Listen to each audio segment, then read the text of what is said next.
الحمد للہ والصلاۃ علی اہلہا اما بعد۔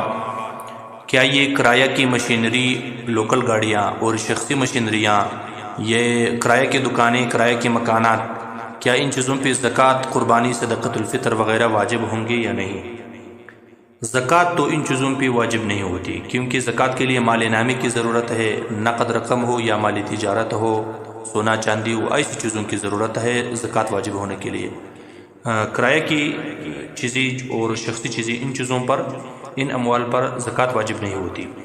البتہ یہ قربانی، صدقۃ الفطر اور حج، یہ چیزیں ان پر واجب ہو سکتی ہیں، یہ احکامات ان میں لاگو ہو سکتے ہیں۔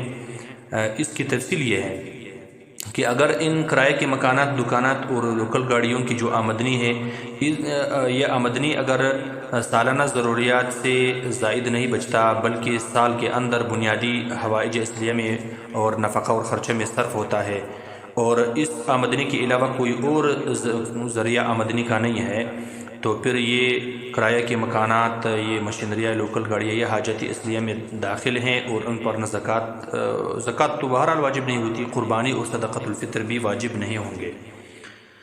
اس سے آدمی غنی نہیں بنے گا۔ اگر اس سے آدمی کی ضروریات بھی پوری نہیں ہوتی تو پھر وہ دوسروں سے بھی زکوٰۃ لے سکتا ہے۔ البتہ اگر آمدنی کا کوئی اور ذریعہ موجود ہے، یا ایسا ہے کہ انہی چیزوں کی آمدنی ہے صرف، لیکن وہ آمدنی بہت زیادہ ہے، سالانہ ضروریات سے بھی زائد بچتا ہے، تو پھر یہ اس سے آدمی غنی بن سکتا ہے۔ اگر زائد حصہ بقدر نصاب ہو تو پھر قربانی واجب ہو سکتی ہے، صدقۃ الفطر واجب ہوگا، اور پھر آدمی غنی بنے گا۔ جو شخصی مشینری ہے گھر کی ضرورت کے لیے، وہ ضرورت کی حد تک یہ نصاب غنا سے خارج ہے، اس پہ صدقۃ الفطر، قربانی وغیرہ واجب نہیں ہوں گی۔ زکوٰۃ تو بہرحال واجب نہیں ہے اس پر، لیکن پھر قربانی بھی واجب نہیں ہوگی۔ جب ضرورت ہو، جب قدر ضرورت سے زائد ہو تو پھر اس سے آدمی غنی بنے گا۔ قدر ضرورت کا مطلب کیا ہے؟ یہ عام ایک ضابطہ اور قانون اس کے لیے متعین نہیں کیا جا سکتا، بلکہ یہ افراد اور اشخاص اور گھروں کی حالات و ضروریات سے اس کا تعلق ہے کہ ضرورت کتنے ہیں، گھر میں افراد کتنے ہیں، ان کی ضروریات کتنے ہیں۔ بعض لوگوں کی ضروریات کم چیزوں سے پوری ہوتی ہے، بعض لوگوں کی مثلا ایک گھر ایسے ہے کہ اس کی ضروریات موٹر سائیکل سے بھی پوری ہوتی ہیں، ایک گھر ایسا ہے کہ اس کی ضروریات بہت زیادہ ہیں، افراد بہت زیادہ ہیں، خرچے اور نفقے بہت زیادہ ہیں، تو ان کی ضروریات ایک گاڑی سے بھی پوری نہیں ہوتی، دو گاڑیوں کی ضرورت ہوتی ہے۔ تو ضرورت کے مطابق وہ نصاب غنا سے خارج ہیں، اس سے وہ لوگ غنی نہیں بنیں گے۔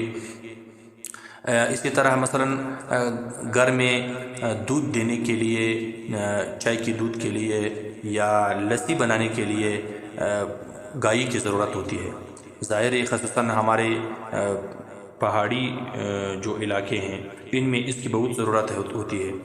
تو جب یہ گھر کی ضرورت ہے، بعض لوگ ایسے ہوتے ہیں کہ ان کے افراد کم ہوتے ہیں، ان کے گھر کا خرچہ جو ہے، اور لسی کا خرچہ اور دودھ کا خرچہ، چائے کا خرچہ، یہ ایک گائے بھی ان کو کام دیتا ہے، اور ایک گائے سے ان کا کام چلتا ہے۔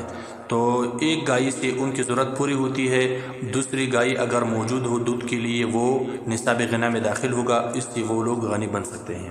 اور بعض لوگوں کے افراد اتنے زیادہ ہوتے ہیں، گھر اتنا بڑا ہوتا ہے کہ دو گائیوں سے بھی کام نہیں چلتا، تو پھر وہ دونوں گائیں ضرورت اصلیہ میں داخل ہیں۔ تو لہٰذا کرایہ کی جو چیزیں ہیں یا شخصی ہیں، تو ان میں یہ ضابطہ یاد رکھنا ہوگا کہ زکوٰۃ تو بہرحال ان پر نہیں ہے، اور باقی قربانی، صدقۃ الفطر اور حج کے نصاب میں شامل ہونے نہ ہونے کا یہ تفصیل ہے جو میں نے بیان کیا۔